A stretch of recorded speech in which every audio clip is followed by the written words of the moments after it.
Live from the studios of Little News Philippines, Errol Dakame of Kamaong Acero starts now!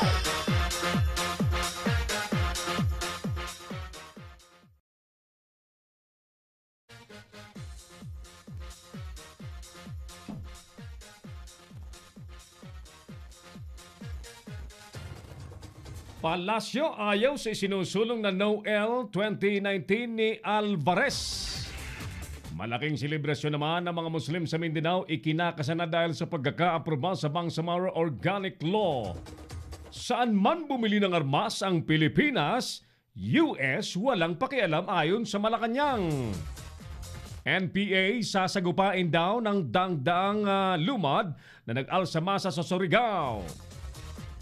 Trabaho naman daw muna bago politika ayon kay Sap Bongo. Mga gumagamit po ng pangalan at larawan ni Mayor Sara Binalaan. A seismic magma intrusion, posibleng dahilan sa pamamaga na naman ng bunganga ng Bulkang Mayon. Dalawang bayan po sa lalawigan ng Batanes idineklarang may dengue outbreak. Dahil sa habagat, isa na ang patay, ilang dam nasa critical ng kondisyon. Magandang gabi po sa inyong lahat. Ako na po ito si Errol Dakame. Welcome po sa tigasing palatuntunang Kamaong Acero dito po sa Little News Philippines. Sumasa niyo po ng pagkalinaw-linaw on HD quality mula po sa studios ng Little News Philippines. Papunta po sa lahat ng sulok ng mundo. Kapiling po natin ang buong persa ng LNPH News and Current Affairs Team, mga Leader News Patrol natin, at siyempre ang ating engineering na nagpapalipad po ng ubod tayog sa ating palatuntunan sa universe. Headed by Engineer Oliver Licop.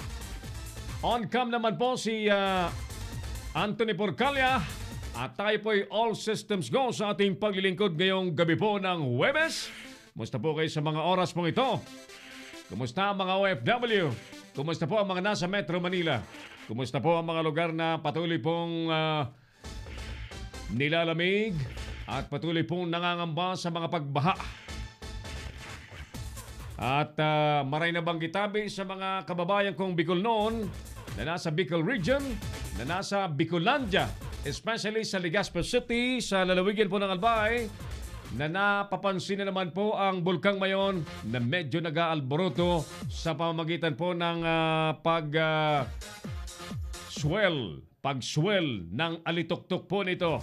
Alright, Pets and Jason Mebe po ngayon sa buwan po ng Hulyo taong 2018. Handa na po tayo muling maglingkod sa sambayan ng Pilipino sa pamamagitan po ng ating palatuntunang Si Errol Dakame, ang Kamaong Acero! Bueno mga kaibigan, ang ating programa po ay mararating po ninyo sa inyo po mga reaksyon sa pamamagitan po ng pag-like ninyo ng ating live FB page. Siyempre, i-like po lamang ninyo ang ating FB page na Leader Notes Philippines. Kasama po ang YouTube channel natin, Leader News Philippines YouTube channel. I-like po ninyo, i-subscribe po ninyo para makasali po kayo sa ating huntahan at mga batian natin. Unang nagparamdam po sa atin ang ating ninang pinsang Nelly Cope. Yan, good afternoon Ninang. Si Francis Tika dyan sa Caloocan City. Kumusta kayo dyan? Hil Tamayo dyan po sa Tacloban City. Boots Arcangel. At iba pang mga kanina pa ho nakasilip sa ating palatuntunan. Si Errol Dakame, ang Kamaong Acero! Alright, ngayong gabi, pag-usapan natin ano na ang buhay-buhay po ninyong mga kababayan nating Pilipino sa loob po ng 2 taong panunungkulan ng ating Pangulong Duterte. Kumusta na ang buhay po ninyo? Kayo po ang magsabi, gumanda ba? Umasenso ba kayo? Ano ba ang kalalagayan ng mga Pilipino sa ngayon in 2 years time na ang Pangulo po natin ay si Pangulong Duterte? Kami po'y nangungumusta and let it serve as our survey question. Pag-usapan natin and let's discuss all the issues pertaining the lives of the Filipino people sapagkat yan po ang pangunahing agenda ng paglilingkod po ng gobyerno ay ang mapaayos po ang buhay ng mga kababayan natin. Ano? Sapagkat sila po ay mga public servants na dapat tinitiyak ng buhay po ng bawat Pilipino ay nasa maayos na kalalagayan. Aida Culiao, classmate, kumusta ka? Good evening. Kumusta sa mga taga TV Albay? Madam Aida Culiao dyan sa Naga TV Albay. Sa mga kabarangay ko dyan sa Naga, sa Banyo TV Albay. Welcome sa ating palatuntunan. Si Errol Dacame, ang Kamaong Asero. Ulitin natin yung ating survey question. Kumusta po ang buhay ninyong mga kababayan nating mga Pilipino? Kumusta po ang Pilipinas? Kumusta po ang mga Pilipino? Sa loob po ng 2 taong panunungkulan ng Pangulong Duterte. You know why? Bakit ko po itinatanong yan? Sapagkat by Monday, mga kaibigan, ang Pangulong Duterte po ay pupunta sa Kamara de Representante. Imbitado po lahat ng opisyal ng gobyerno mula po sa kataas-taasan, siyempre, palace officials, Supreme Court officials, the senators, all the congressmen, the diplomatic corps, LGUs, NGOs, military officials, PNP officials, and all the prominent people in the Philippines are most likely again invited to attend the State of the Nation address of President Duterte this coming Monday, July 23, 2018. So, madalas pinag-uusapan, ano kaya ang bibigkasing sitwasyon ng Pilipinas ng Pangulo? Di ba ba? Most of the time, yung mga medyang kasama natin, ano ang mga tanong ano po inaasahan nyo sa SONA ng Pangulong Duterte? Mga ganun At pagkatapos po ng SONA, anong reaction nyo, no? Sa amin, sa gabi pong ito, ang tanong po namin, ano ang kalalagayan po ninyo sa loob ng 2 taon ng Pangulo po natin, si Pangulong Duterte? Kayo po ang magsabi. Kayo po ang maghayag. Kayo po ang magkwento po sa atin sa buong mundo sa pamamagitan po ng pagsali sa ating palatuntunan by putting your remarks dito po sa ating live FB page ng Leader News Philippines. Cristina Santiago Constantino, good evening from Tikay City of Malolos. Tikay City of Malolos. Yan. Barangay Tikay, City of Malolos, Bulacan. Lakas po ng ulan ulit. Ayan. Oo. GRSN Gasno Mayo is also joining our program. Salamat po sa mga maagay nagparamdam sa ating palatuntunan. Bueno, unahin na natin munang iratsada ang mga reports. Si Errol Dacame, ang Kamaong Asero. At exactly 11 minutes after 7, mga kaibigan, alamin na po natin ang mga naganap sa maghapon dyan po sa Senate of the Republic of the Philippines. Ang lugar at beat na binabantayan ni kasamang Jojo Sikat na nagbabantay din po sa ating kapatid na himpilan ng DCRJAM. At pagka minsan ang extra ni paring Jojo ay naintindihan natin yan. Pero this time, siguradong hindi yan matitisod. Paring Jo, magandang gabi sa iyo. Welcome sa Leader News Philippines. Yes, welcome sa Leader News Philippines, kasamang Errol. Yes. So ito nga, no comment itong si Senate President Duterte dito sa tanong ng mamamayan kung dapat na ba na mag-retiro itong si Senator Manny Pacquiao dito sa pagboboxing matapos yung pagkapanalo nito noong linggo dito kay Argentine boxer Lucas Matisse. Dito sa isinagawang kapya sa Senado, sinabi nitong si Soto na kay Pacquiao na kung magpapatuloy ito o titigil sa kanyang laban sa boxing. Aniya kung magtitudisyon nito na tumigil sa laban, maaari naman ito na pitawan itong unang naging profesyon, yung pagkahilig sa boxing. Iginiti Soto na maaari pa rin naman na makipahagi itong senador sa boxing bilang isang full-time boxing promoter.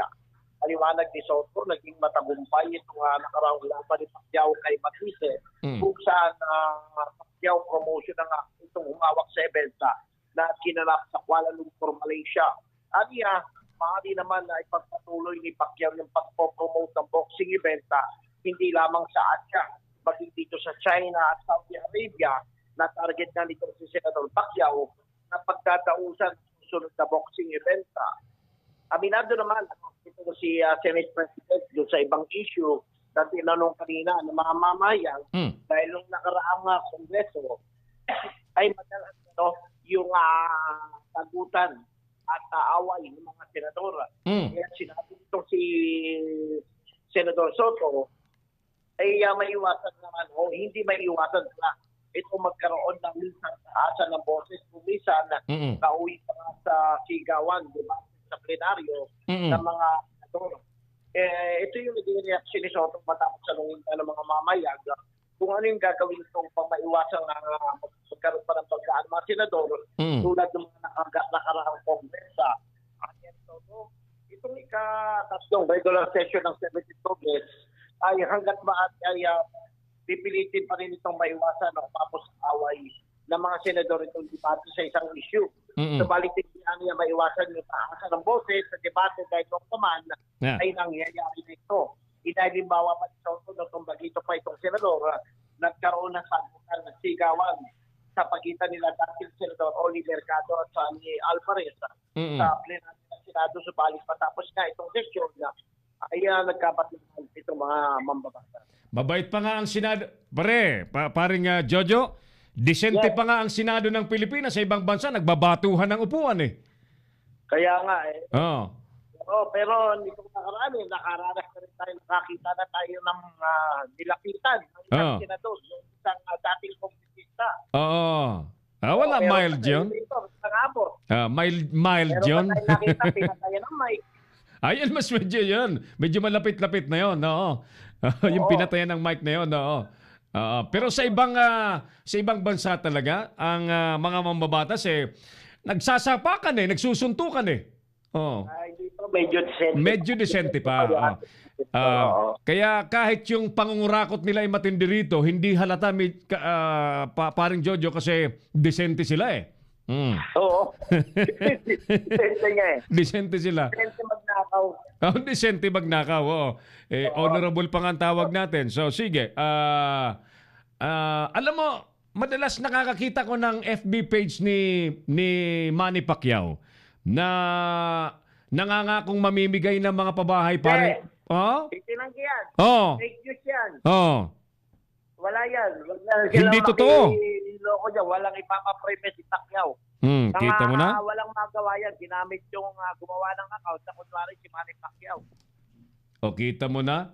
Pero, alam mo, sa Facebook kasi, pagka may maganyang parang mamimigay ka ng isang tangible na bagay na kapakipakinabang, yung tao nagkukumpulan. Like ng like.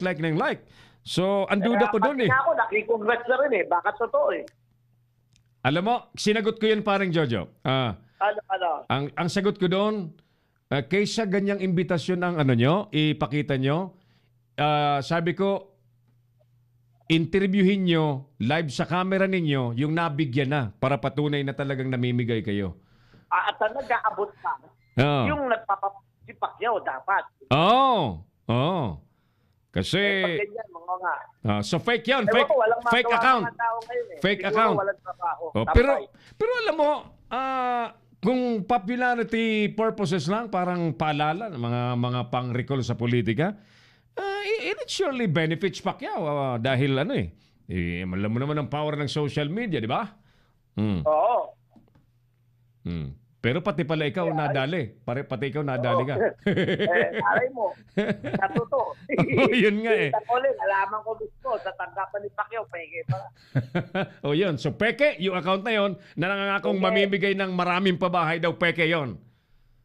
Peke, kami nga, nasa Senado, hindi kami nabibigyan. Ayun, ang maliwanag. Sinasabi ko na nga ba Sinasabi ko na. So maliwanag yan, paring Jojo. Okay. Sige. Okay, mula rito sa Senado, ito si Jojo Sigas para sa Leader News Philippines. Nagulat. Thank you so much, paring John. Naghatid sa atin sa oras na 17 minuto na makalipas ang alas 7 po ng gabi. Nawala na naman yung stingers ko rito, bro. Ba't may mga ganito? Inaala tayo ngayong gabi.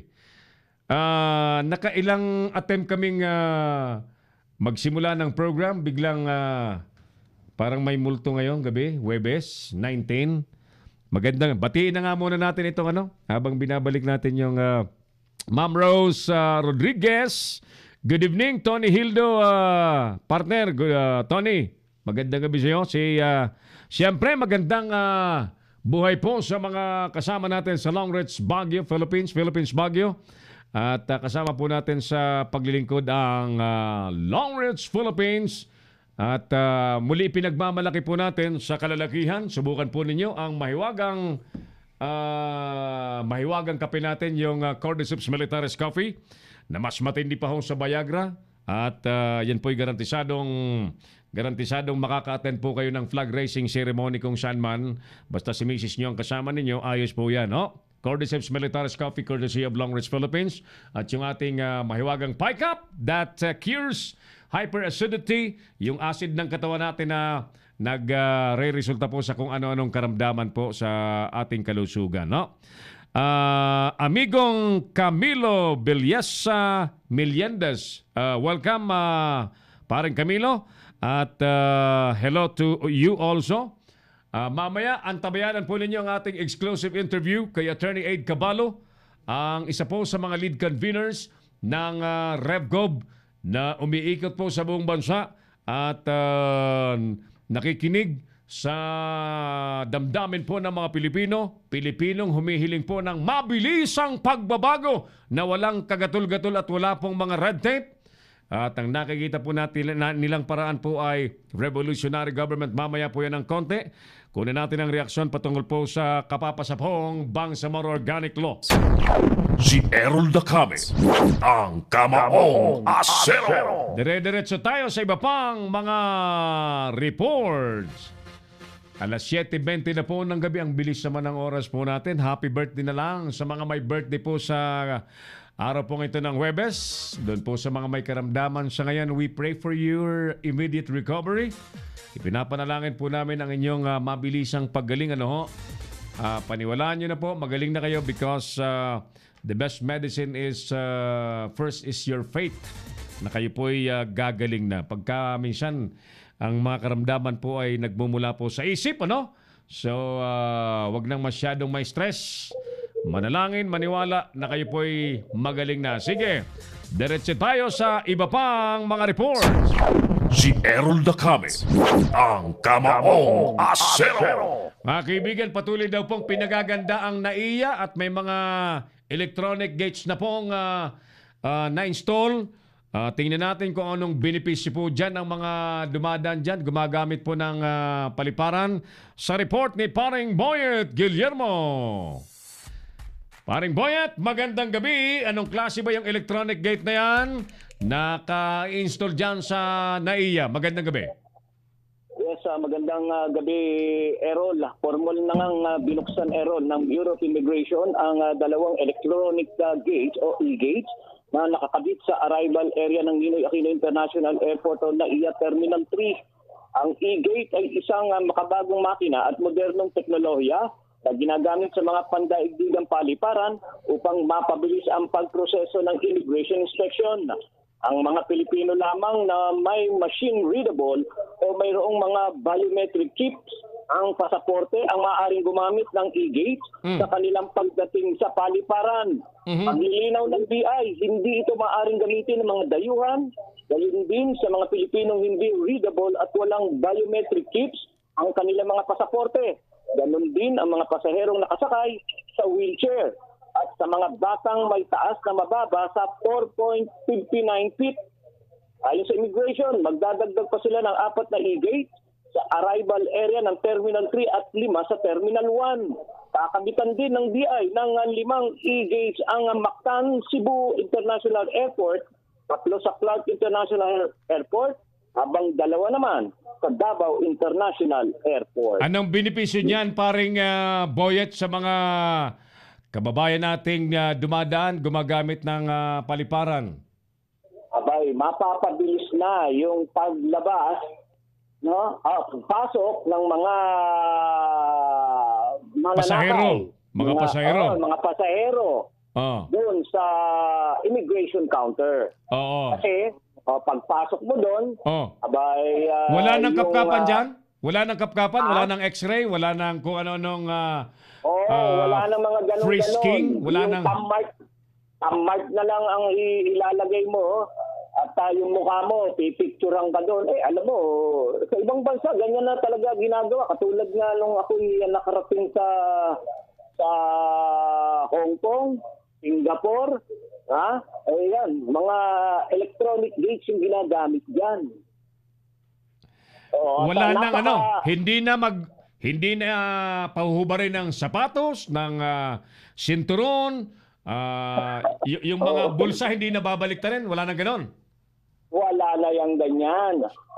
Wala nang ganyan yan. Kasi, ano to yun nga, mabidetect na sa iyo yung sa katawan mo At makikita na nga sa pagmumukha mo kung ikaw nga yung merong kahina-hinala. So kung ikaw ay isang wanted at nagtatago ka sa batas, pagdan mo dyan, siguradong malalambat ka. Malalambat ka. Pero ang tanong ko dyan, paring Boyet, ito lahat ba ng passport ngayon na inisyu ng nahawak ng mga Pilipino ay may biometric data na? Lahat ba? Yung iba, hindi pa. Kasi yung iba naman ay hindi pa expired yung kanilang pasaporte. Yung dati? Yung iba hindi pa talaga pinapalitan yung kanilang mga pasaporte. Meron ng mga ilan-ilan lang din na nakakagamit na ng passport na meron ng chip. Yung passport mo meron na? Sa akin? Oo. Wala pa Yung passport mo? Yung pangkaraniwang passport pa lang din. Yung pasaporte mo tulad din ng passport ko na kulay maroon. Maroon, oo. Ibig mo sabihin may inilalabas na ang DFA na mas high-tech? Oo, meron na. Kung di ako nagkakamali, mga ilang years na rin yan. O nung nakaraang taon pa yan inilunsad, yung electronic passport na rin na yan. I see. Yung presyo ba ng passport na yan, based on your information, ano ba yan? Parehas lang ang bayad? Medyo medyo mas mahal. Yan na nga ang sinasabi ko. Mas mahal yan. Ang regular na passport natin may 1-2. Kung di ako nagkakamali, nadagdagan lang to ng mga 300, mga ganun lang ang presyo. Parang cellphone, habang dumadami ang feature, nagmamahal. Pero hindi mo naman magagamit masyado yung mga features, Okay, so total nandiyan ka. Sumagot ka na sa ating survey question. Sa loob ba ng 2 taon na si Pangulong Duterte ang presidente ng bansa natin, kumusta ang buhay mo, paring Boyet? Buhay ko? Medyo, sa araw-araw kong pamumuhay at paglabas ng bahay, medyo nanganganig. Ayan. Nakabahan, natatakot, sa pali-paligid. Bakit? Nung panahon ba ni Pinoy, wala kang ganyang nararamdaman na Boyet? Wala. Ganun? Biglang napakunot sa noo si Biglang napakunot sa noo si Tony Porcalio. Nagsasabi lang ako ng totoo. Nagsasabi ka ng totoo at pawang katotohanan lamang. Talagang ang pakiramdam ko noon panatag. Panatag, lalo na sa ating mga otoridad. Ngayon, yung ating mga otoridad, medyo nakikita natin na talaga namang maraming sablay. Maraming pinasasangkutan. Krimen. Krimen. Hindi lang pangkaraniwang krimen. Di ba? So you are always fearing for your life every time you go outside. Ibig mong sabihin, paring Boyet? Ay, oo, totoo yan.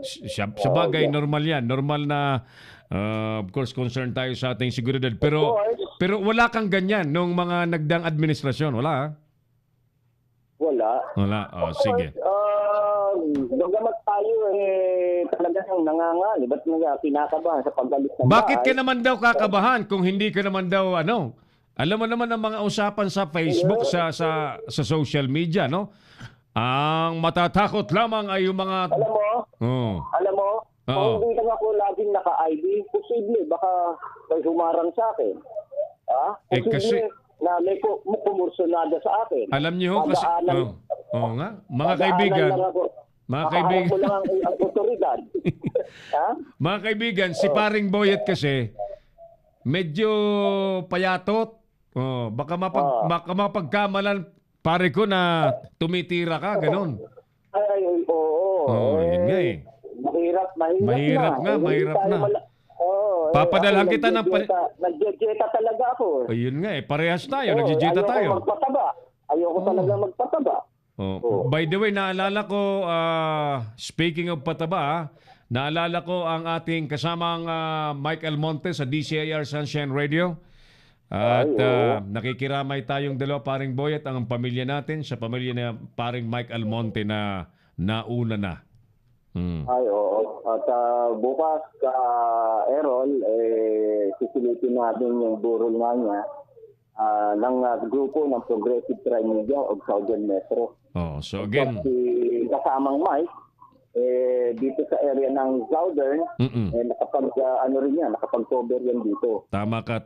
So, ang ating pakikiramay sa buong pamilya ni Paring Mike Almonte na maalam nung Lunes, sumakit lamang daw ang batok, dinala sa ospital, akala'y high blood lamang, binigyan yata ng pambababa ng dugo, Paring Boyet. Habang nakahiga daw sa emergency room, bigla na lang nangitim. Hanggang daw. Nakakalungkot na. Hanggang na lang ang buhay niya. So, condolences. Condolences. Yung mga kaibigan niya. Yung mga kaibigan niya na kausap pa lang daw. Oo nga. At yun nga, bigla na lang nabalitaan na bigla na nga lang nawala. At yun. Ayun ako. Okay. So ating pakikiramay ulit sa pamilya ni Paring Mike Almonte. Nakikiramay tayo sa pamilya ni Mike Almonte. Alright, sige. Okay. Live mula sa Southern Metro, Boyet Guillermo, Leader News Philippines. Si Errol Dacame, ang Kamaong Asero. Alas 7:30 po ng gabi. Maraming salamat Paring Boyet G. Live mula po sa Southern NCR, Southern Metro Manila. Exclusive po rito sa ating palatuntunang Kamaong Asero sa Leader News Philippines. At ulitin natin ang ating survey question. Sa loob po ng 2 taon, ang Pangulong Duterte na po ang presidente ng bansa. Kumusta po ang buhay po ninyo, mga dear kababayans natin? Yan ang ating pag-usapan dito sa loob ng ating palatuntunan as our survey question because I really wanted to talk to you guys. Gusto ko mag-usap tayo. Ano ang naging buhay po ninyo? Umasenso ba? Umabante ba? Ano bang nangyari sa inyo? And let this program let this program serves as a feedback mechanism sa gobyerno na nagbo-monitor po sa ating palatuntunan ng Palasyo Malacanang, nakamonitor sa ating programa, no? Because they know we always support all the good deeds of the President. But syempre, hindi rin tayo nangingiming magsalita kapag ka ang ilan po sa nasa gobyerno ay medyo sintonado ang ginagawa. Si Errol Dacame, ang Kamaong Asero. Good evening kay Peach Gabriel. Hi po, watching from Jisan Kingdom of Saudi Arabia. Hello po kay Peachy Roque Gabriel. Hi Peachy Roque Gabriel. Ang pagkakaalam ko sa personal profile, yan. Pero sa bagahe, tuloy pa rin. Yung iba nga ay scanner, sabi ni partner Denji David. Paano kung gumamit ng fake passport idol na manipula pa rin? Kung sa voting machine nga, napepeke. Reporter pa rin tayo. Ha. Denji David, mas safe pala noon kay Pinoy, sabi niya. Mapagkakamalang matokhan, bigyan mo ng long reach idol. Oh, tataba yan. Pero ayaw ni paring Boyet kasi magpataba eh. Gusto niya, medyo lang siya. Medyo maganda ang katawan niya. Mabilis tumakbo kapag medyo hindi masyadong malaki, no? Butch Arcangel and yan.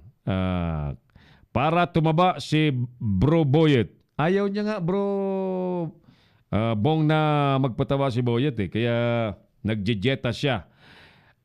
Yuli Patiag Tulay,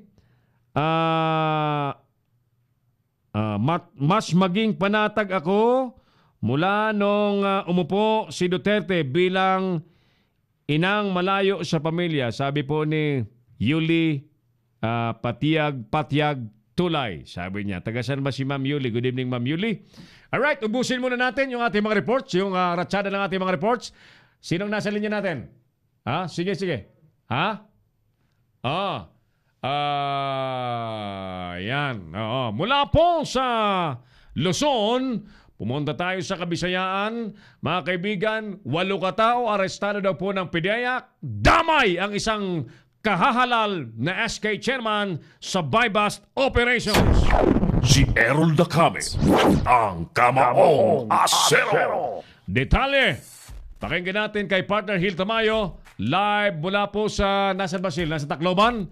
Parang Hil, magandang gabi sa iyo. Go ahead, please. Magandang gabi kasamang Errol. 6 ang huli at kasama dito ang isang chairman sa ginawang anti-drug operation ng PDEA Regional Office 8, Leyte Provincial Office, at kasama din ang Baybay City Police Station na matapos maaktuhan ang mga bagong identified drug personalities sa ginawang by operation sa Barangay Guadalupe, Baybay City kahapon, July 18, 2018, banda alas 9:15 ng gabi. Ayon sa report na sinabit kay PDEA Director General Aaron Aquino, ang elemento ng PDEA Regional Office 8 kasama sa pamumuno naman ni Provincial Office Under Director Edgar T. Jubay at kasama rin ang Baybay City Police Station na nahuli yung 6 na suspect na nakilala na si Jomar Jose Polo Cubero, 22 anyos, at isang mangisda at residente sa Barangay Himao, Ilongos, Leyte. Kasama din sa nahuli si John Paul Palau Navales Padis, 24 anyos, walang asawa, at isang negosyante na residente man sa Barangay Santa Cruz, Ilongos, Leyte, Jester James Lora Ispalanda, 22 anyos, walang asawa, walang trabaho, residente sa Barangay Campina, Ilongos, Leyte. Kasama din sa nahuli si Efren Son Flores Opina, 30 anyos, walang asawa, isang waiter at katira naman sa Barangay Santa Cruz, Baybay City.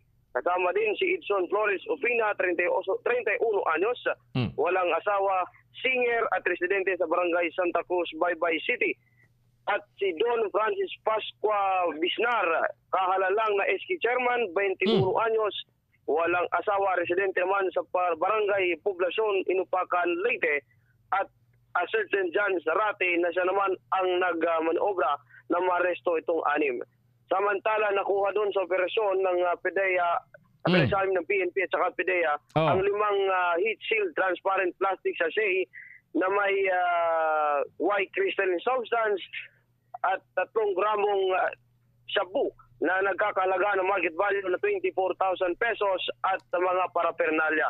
Samantala, si Polo ay naharap ngayon sa kasong violation of Section 5, sale of the dangerous drugs, Section 11, possession of dangerous drugs, and Section 12, possession of drug paraphernalia sa Article 2 sa Republic Acta 9165.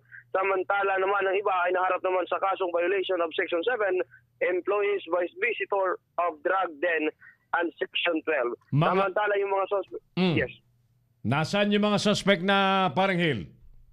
Yung suspect ngayon ay temporary nakadetain sa PDEA Regional Office Detention Facility. So, at under nasa custody na ng PDEA at inaano ang mga kaso nila. Ang medyo naiintriga ko ng todo dyan, yung kahalan na SK chairman na parang Hil. Yes, ito kasi yung kumbaga ito yung naging matunog kasi kahalan lang na SK chairman ay nadawit sa paggagamit ng pinagbabawal na droga. At isa pa dito paring Errol, na bakit nagiging sentro din to ng usapan dito ngayon sa Leyte.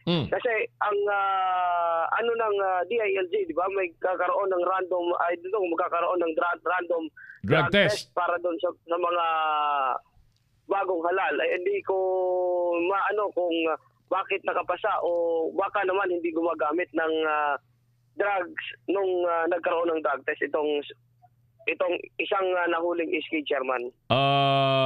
Naroon sa lugar na yon, sa drug den yung SK chairman, pero mahirap niya ipaliwanag kung nandun siya at may pot session ba, may bilihan ba, may bentahan ganon?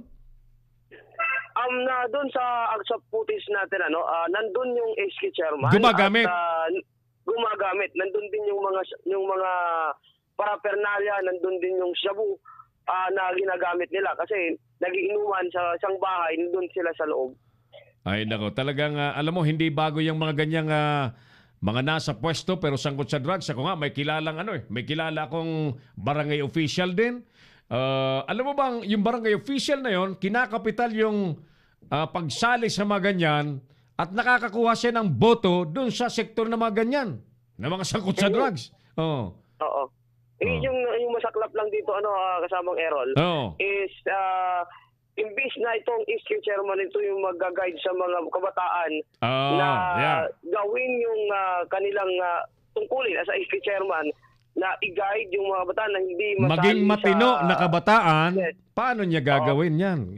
Siya mismo ay siraulo. Yun yung nagiging isang dito kung bakit ikaw pa na SK chairman, ikaw pa talaga yung papasunod na hindi magandang gawain doon sa lugar mo. Mabigat ang pananagutan na yan ng SK chairman na yan, kasi inihalal siya, dapat ay respeto at maging modelo siya sa mga kabataan. It appears that he is not. So, ano nga ang pangalan ng lugar na yon? Inupakan? Ang lugar po nasa ginawa sa Barangay Guadalupe, Baybay City. Ito po ay malapit sa isang universidad kung saan doon mismo nahuli itong mga suspect. O yun. So, magsilbi yan na leksyon sa mga ayaw pa rin tumigil sa katarantaduhan pa rin Hill. Yes. At yan lang muna ang ating bago ka umalis, bago ka umalis, sumagot ka na rin sa ating survey question. Ang ating itinatanong, 2 taon ng presidente ang ating Pangulong Duterte, ano naman ang buhay mo dyan sa lugar na yan? Anong lugar ka nga ba sa Visayas? Sa Tacloban. Sa Tacloban. Kumusta naman ang buhay mo dyan? Ikaw mismo, buhay niyo sa Tacloban City under the administration of our President Duterte. Bago ko sagutin niya kasamang Errol, tatanong tayo dito live sa ating kasama. Meron ka dyan kasama? Sige. Meron ka kasama. Mga kasama tayo dito. Tatanong natin dito kung ano na ang naging buhay natin ngayon sa ilalim ng Duterte administration. Ito kuya, magandang gabi, live tayo ngayon napapakinggan sa buong mundo. Magandang gabi.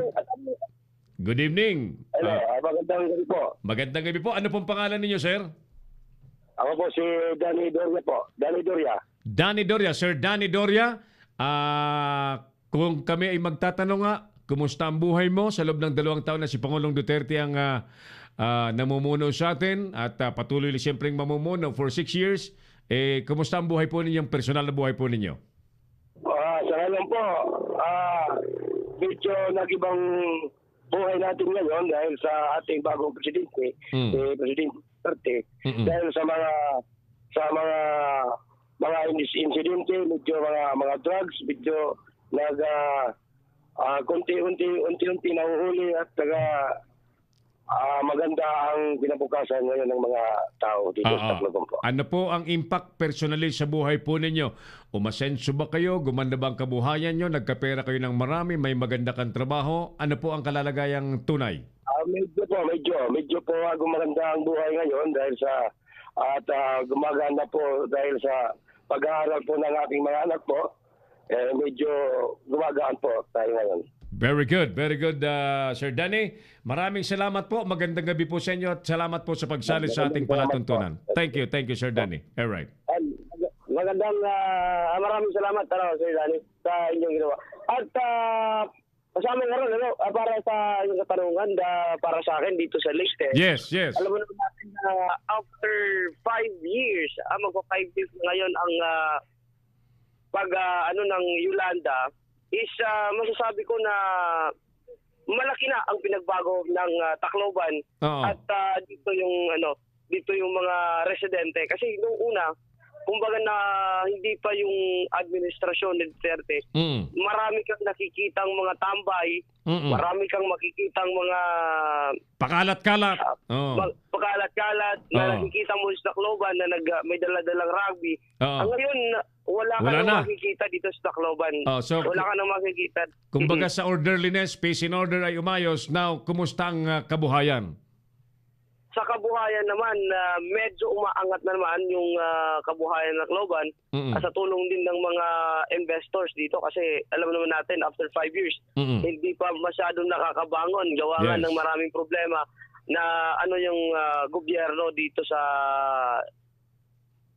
Tacloban. But so far, kumbaga sa assessment, nasa range natin, nasa 8. Na 8 na yung natin. Improvements. Yes. By the way, ang mayor ba dyan, parang Hill, sa Tacloban ay sino na ba ang mayor dyan pala? Si Mayor Cristina Romualdez. Ayun. Yung mayor natin dito. Ayan. So sige. Sana'y ituloy din ang kasipagan ni Mayora Cristina Romualdez para yung bumagsak na kabuhayan dyan sa Tacloban City ay muling maibangon. Alam mo kasi paring Hill, talagang depende sa kalidad ng leadership ng mga namumuno ang magiging kabuhayan ng karamihan na paring Hill. Paring Hill. Si Errol Dacame, ang Kamaong Asero. Nawala yung... Nandiyan pa rin ba? Nawala na? Mga kaibigan, report ni paring Hill Tamayo live mula po sa Tacloban City. Si Errol Dacame, ang Kamaong Asero. Oras po natin, 7:45 in the evening. Umiinit pa lang tayo. 15 minutos na lang natitira. Ay nako, ang bilis ng oras natin. Batiin na natin itong mga ating mga suking viewers. Nakakatakot na ngayon talaga. Lumabas-labas ng bahay ngayon, lalo na ang mga kalalakihan. Baka mahuli ng na nakahubad. Kahit naiinitan lang. Pati mga pulis ngayon, nasasangkot sa mga kriminalidad. Dami-dami ang krimen ngayon.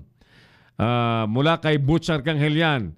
Jenny Garcia, hello po. Still watching from FB Live here in Bacoor, Cavite. Hi Jenny Garcia, good evening to you. Okay lang naman si Duterte pero di nawawala ang droga na sinasabi niya. Sinusugpo niya mukhang di natatapos ang walang kamatayang shabu na yan. Puro adik. Carlo Reyes of Mitsubishi Motors Abad Santos, good evening to you. Thank you for joining us. Gwen, Gwen, tumaas ang presyo ng ng juice na dating 10 pesos naging 18 pesos. Yung juice tumaas.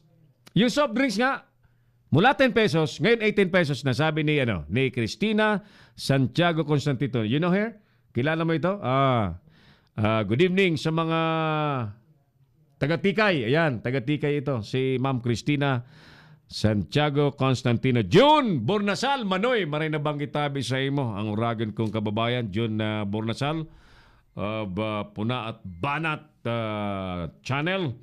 Abangan po niyo yan sapagkat tinatayo yung kanyang high-end. Magandang studio dyan sa Las Piñas area. Ayan, sige. Maurag yan si Manoy John. At magiging katuwang natin yan sa mga paglilingkod sa ating mga kabayan. Maring Beng, Masase. Good evening, pare ko, sabi niya. At again, ang ating survey question, mga kapatid. Kung kayo po ang aming tatanungin, kumusta po ang buhay ninyo? Kayo po mga nanonood sa atin sa ngayon sa Leader News Philippines sa Kamaong Asero program. Kay Errol da kami. Kumusta po ang buhay ninyo sa loob ng 2 taon na si Pangulong Duterte po ang namamahala bilang Pangulo po ng bansa? Si Errol Dacame, ang Kamaong Asero. Dire-diretso tayo sa isa pang report. Ready na ba si Nolan? Kung ready na si Nolan, papasukin na natin kagad sapagkat ang bilis naman ng oras natin.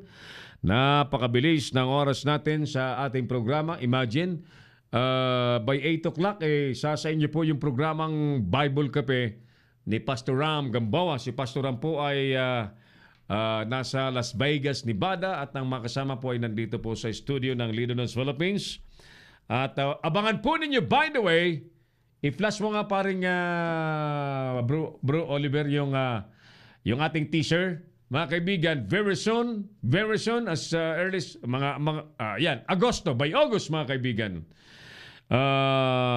By August, bakit nawala tayo? Na-interrupt yung natin, broadcast. Okay ba? Tingnan nyo nga, parang the broadcast is interrupted. Nawala? Bumagal? Sige. Pero hindi nawala. Okay pa rin. Ayan. Sige. Nasinok yung signal natin. Ganyan talaga siguro pag maulan ay nako. PLDT. Alam niyo po, ang Leader News Philippines is powered by PLDT Fiber Internet 200 Mbps. Pinakamalakas ng PLDT. Pero tingnan mo, nasisinok pa rin. How much more yung mga 5 Mbps? 1.5 Mbps. Kami nga 200 Mbps. So may sinok-sinok pa eh. PLDT Fiber Internet. Yan. Kaya maraming nangangarap na magkaroon ng third player o fourth player or other players sa telco, sa mga service providers natin. Okay? So sige, kung ready na si Nolan, papasukin natin para si Attorney Aid Cabalo ay makausap na natin. Kung wala si Nolan, tawagan mo na tawagan mo na Tony para may pasok natin si Nolan Ariola. Nolan Ariola. Wala pa? Sige.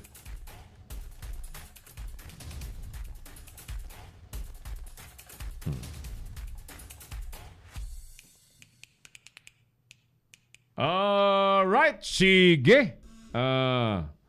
Anong masarap na hapunan ngayon? Anong masarap na hapunan? Kayo po, ano pong niluluto niyong ulam? Si Errol Dacame. Multo talaga, no? Kanina ko pa pinindot yan eh. Ngayon lang umepekto. Oo nga. Ay, naka PLDT Fiber Internet 200 Mbps. Manay Jun, kaya ikaw magpakabit. Kung may 500 dyan sa lugar mo, ipa 500 mo. Kaya lang mahal. Kami dito ganito wala kaming payroll sa politiko. Ang gastos namin para i-produce ang programang ito, Kamaong Asero, ay katakot-takot, no? At siyempre maraming taong involved. Di naman po pwedeng solo ako rito na nagpo-programa. Maraming kasama. So magastos, ano? Magastos ang mag-maintain ng isang internet online TV channel natin. At hindi po biro, ano? Tapos ganyan-ganyan lang ang internet natin, binabayaran. Sige, ready na? Okay na sinalan? Wala pa? Sige, ipasok mo na si Attorney Aid Cabalo sapagkat we only have 10 minutes remaining in our program. Dito pa rin sa Palatuntunang. Ayaw talaga, no? Nagluloko itong aking stinger. Nagluloko siya. Kayo po, ulitin natin ang ating survey question, mga kaibigan. By Monday, ulitin ko kasi. Kaya natin tinatanong kayo, by Monday, July 23, 2018, magbibigkas po ng, i-deliver po ng presidente natin ang kanyang pangalawang SONA, pangalawang State of the Nation Address. Ang State of the Nation Address, basically mga kaibigan, ay dyan po binabanggit at inilalahad ng Pangulo ng Bansa ang totoong kalalagayan. Nung panahon nga lamang ni Gloria, nauso yung hindi yung yung totoong kalalagayan, kundi yung kanyang pangarap, yung kanyang plano ang nilahad. But basically, the purpose of State of the Nation Address in the wording itself, again in the wordings itself, State of the Nation Address, dapat yung totoong lagay, sitwasyon ng bansa. Ulitin ko sa panahon ni Madam GMA, ay nagpauso siya na yung kanyang pangarap na gawin ang binabanggit niya. Ewan ko, siguro kulang pa yung nagawa nung mga panahon ng kaya yung pangarap mo nang binanggit. Pero this time, of course, umaasa tayong sa panahon ni Pangulong Duterte ay mga nagawa, mga sitwasyong totoo, mga tunay na kalalagayan ng mga Pilipino ang ating banggitin at mamarinig. Si Errol Dacame, ang Kamaong Asero. Kaya nga naman dito sa ating programa, walang bias, totoong boses ng tao. Narinig po ninyo doon sa Tacloban, ang nakausap natin si Mang Danny Doria, gumanda daw yung kanyang buhay. So, ganyan po, yung tao mismo ang dapat magsalita, Kasi mahirap kung tayo po ay para bagang ipagsasalita natin yung ibang tao. Gusto ko po, as a communicator, gusto ko po ang taong bayan mismo ang nagsasabi ng kanyang kalagayan. Si Errol Dacame, ang Kamaong Asero. Mga kaibigan, may mangyayari pong malaking selebrasyon sa bahagi po ng Mindanao. Sino nandyan? Dahil po sa pagkaka-aproba ng Bangsamoro Organic Law. Ayan. Nasa linya na ba natin si Attorney Ed Cabalo? Oo. At pinili po natin makausap ngayong gabi si Attorney Ed Cabalo, dating tagapagsalita po ng MILF. At isa pong true-blooded na taga Mindanao para makuna natin ang kanyang reaksyon sa kapapasang Bangsamoro Organic Law habang sila naman po ay nagsusulong ng revolutionary government. Attorney Ed Cabalo, Sir, Idol, magandang gabi po sa inyo. Si Errol Dacame po ito sa Kamaong Asero sa Leader News Philippines, Sir. Yes, Errol, congratulations for all the achievement that have been granted to you and to your very popular program. Thank you so much, sir. Thank you, sir. Okay, Thank you. Yes. Magandang gabi po sa lahat ng mga tagasunod ng inyong palatuntunan. All right. Yes, sir. Thank you. Thank you. And it's our pleasure to have you again in our program, sir. So, ano po ang pakiramdam nyo na parang pinagkaisahan ng Kamara, mga mambabatas, Senado at mga kongresista na true enough, bago mag-show ng Presidente, ipinasa yung Bangsamoro Organic Law, sir, bilang isang Muslim? Well, on the other side, Yes, sir. nakikita nga natin na minamadali ito. Mhm. Bagamat hindi na po yung original na version na Isinulong ginawa ninyo. po ng BTC, Yes, sir. yung Bangsamoro Transition Council. Mm-mm. Chap-chap na po yan, binago po ng Kongreso, mababang kapulungan, maging sa Senado. Aha. At ang naging pangalan na po ay Organic Law of Bangsamoro in the Autonomous Region in Muslim Mindanao. Opo. Alright, so ano ang tingin po ninyo na magiging kaibahan nito doon sa dating ARMM, sir? Well, upon the passage of the BBL, yes, just for the sake of brevity, BBL, Yes, sir. dadaan pa po yan sa plebisito. Opo. So, pag nagkaroon ng plebisito, aprobado po, depending on the results of the plebiscite, yan po yung kapalit sa ARMM. Kung mangyayari po, alinsunod doon sa maging resulta ng proseso na yan. Alright. Bilang isang abogado, nakakaalam ng damdamin po ng mga kapatid nating Muslim, Attorney Aid, ano po yung mga medyo napansin yung salient features na naalis mula doon sa original na version dapat? Well, yung pong authority, yung power to supervise yung police, nawala po yun. Aha. Yes, nawala po yun because that is an exclusive power of the executive. So, dati-rati, shared power po yun. So, hindi na po magiging share yan. Aha. Yung pong lahat ng mga agency, gaya ng mga yung mga commission, constitutional bodies, dati meron po yun sa proposal, nawala po lahat yun. Mm-mm. Wala na po, hindi na po maduduplicate yun. And including, of course, the Armed Forces of the Philippines, I think? Yung pong Commission on Audit, COMELEC, and other constitutional bodies, sa original proposal, meron po yun. But apparently, nawala na yun. And it will remain in the national level? Yes.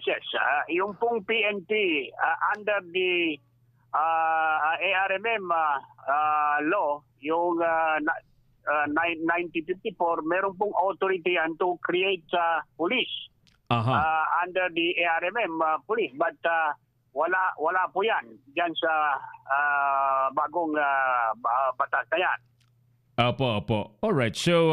So marami pong nabago at marami rin nawala sa original na version ng batas under the ARMM. Alright, oo.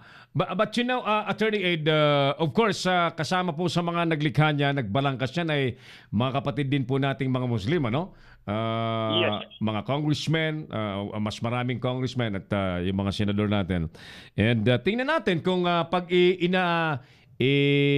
nalok po yan sa taong bayan para tingnan for a plebiscite kung yan po ay magugustuhan po nila. Ano ho? Yes, tama po yan. Sapagkat yan ang proseso. It should be submitted to the people for final decision. Kung darating tayo doon sa magka-plebiscite doon. Sapagkat apparently, marami pong hindi nasisiyahan at sila po patungo or tutungo sa Supreme Court para questionin po yan. Upon signing by the President, gagawin po ng mga ibang grupo na nag-aantabay lamang ng pagkakataon. I see. So, sige. Bantayan natin kung ano mga susunod na mangyayari ng Attorney. In the meantime, kayo po, I understand, ay patuloy pong nakikipag-usap sa taong bayan at ano po ang feedback ng karamihang dinaanan po ninyo, pinuntahan po ninyo mga lugar patungkol po sa ideya at yung senaryo po ng revolutionary government, Attorney Ed Caballo, sir?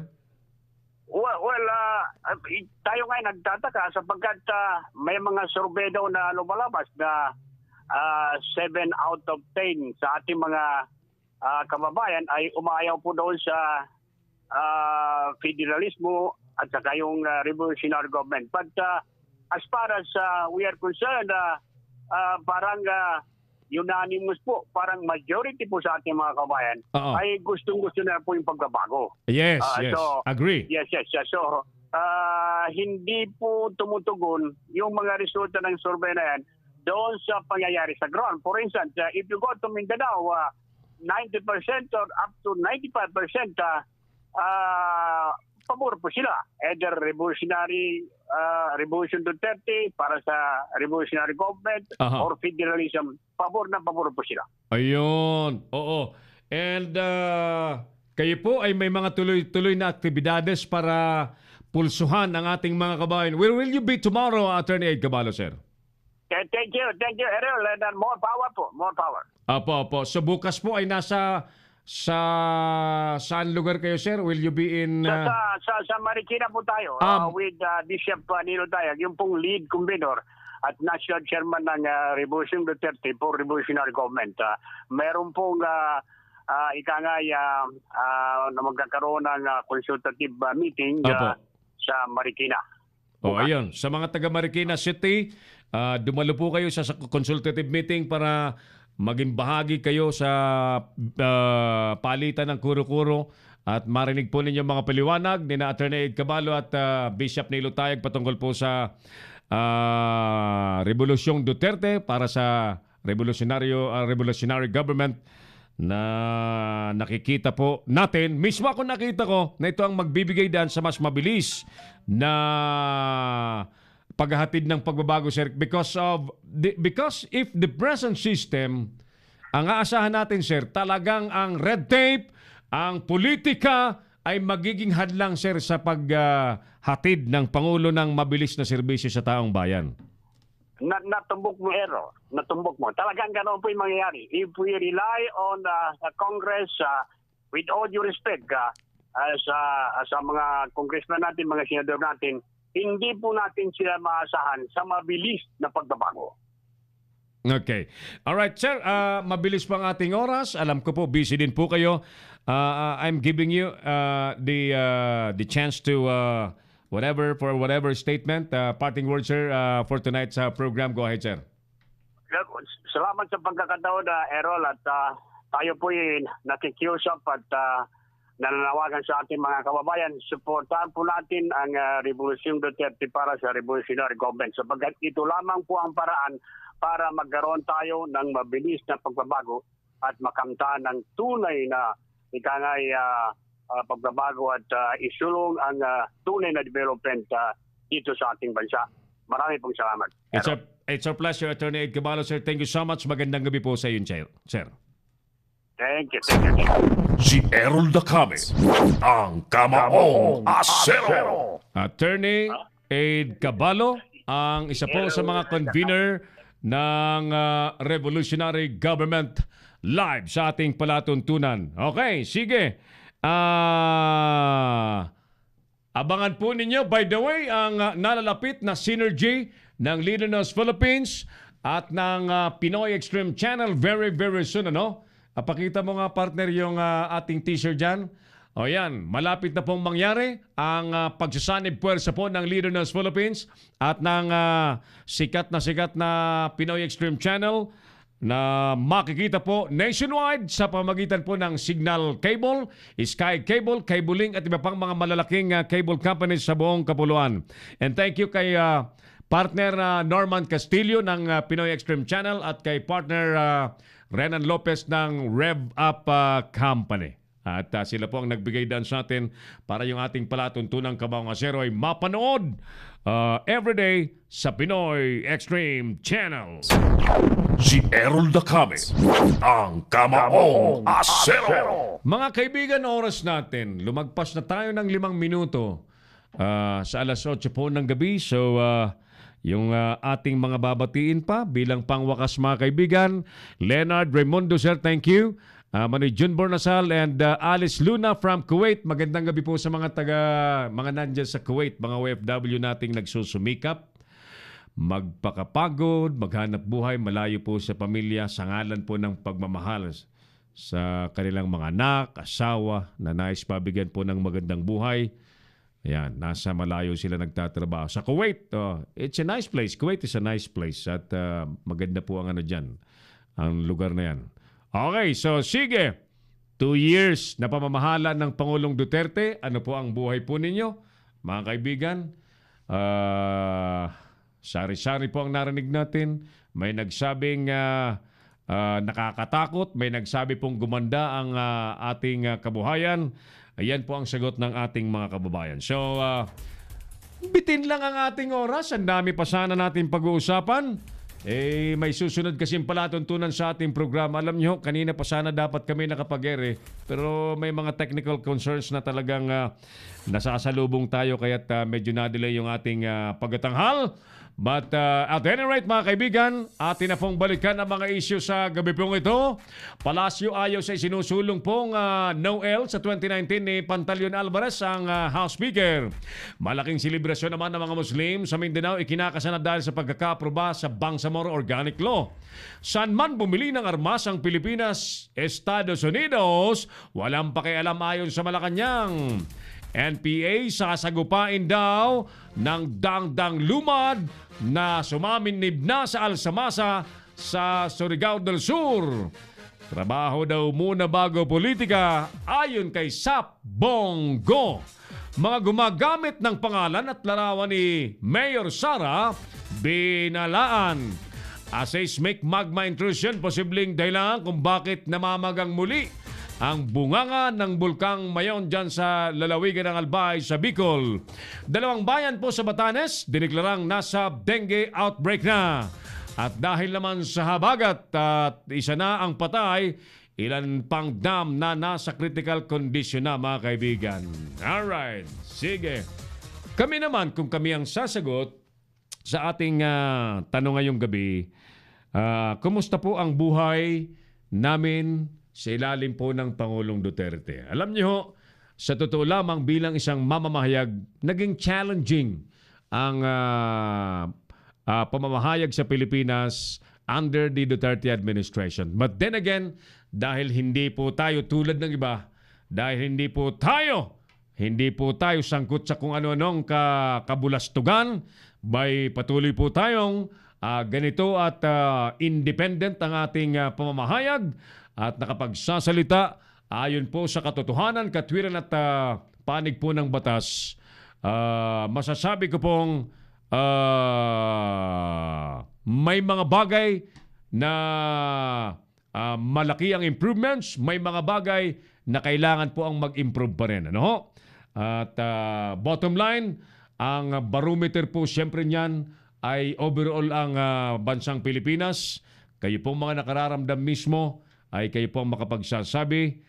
Tulad po ni DJ Ace Morillo na nakikinig din sa atin at nanonood. Hi, DJ Ace. Ikaw, DJ Ace, kumusta ka? Basta kami po rito sa ating sektor naman ng pamamahayag, nata-challenge tayo minsan kapag ang presidente natin ay yung mga salitang kakaiba, no? Yung mga out of the box. Yan. So, but just the same, mga kaibigan, hindi po tayo nakatutok doon sa literal. Sa literal na nangyayari, tayo po ay bumabasa sa kanyang totoong mensahe na bottom line overall, ang gusto po ng Pangulong Duterte ay talagang maideliver niya ang kabutihang ipinangako niya sa sambayan ng Pilipino, na yan naman po ay sinusuportahan ng Leader News Philippines, especially ng programang Kamaong Asero. Areglado? Sige. So with that, mga kaibigan, kami po ay magpapasalamat na sa oras mong ito. At sa mga nakatuwang po natin sa paglilingkod, ang ating mga Leader News Patrol, Boyd Guillermo, Jojo Sica at Hil Tamayo. At kay Attorney Aid Cabalu, ang isa po sa mga principal convener po ng RevGov, Revolutionary Government, sa ilalim po ng Duterte Administration. Thank you, Attorney Aid Cabalu, sir. At sa ngalan po ng ating sound engineer Oliver Licop, Tony Porcalia sa production side, ako pa rin po ang inyong Kamaong Asero, si Harold Dangame. Maraming salamat. God bless Pilipinas!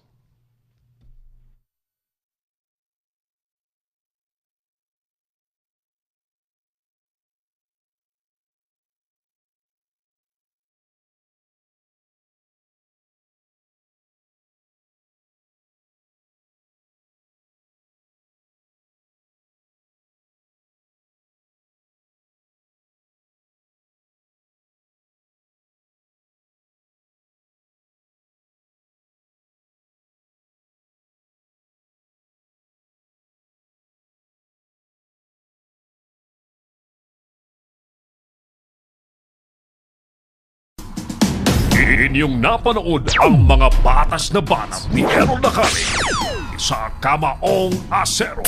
Abangang muli dito sa Leader News Philippines.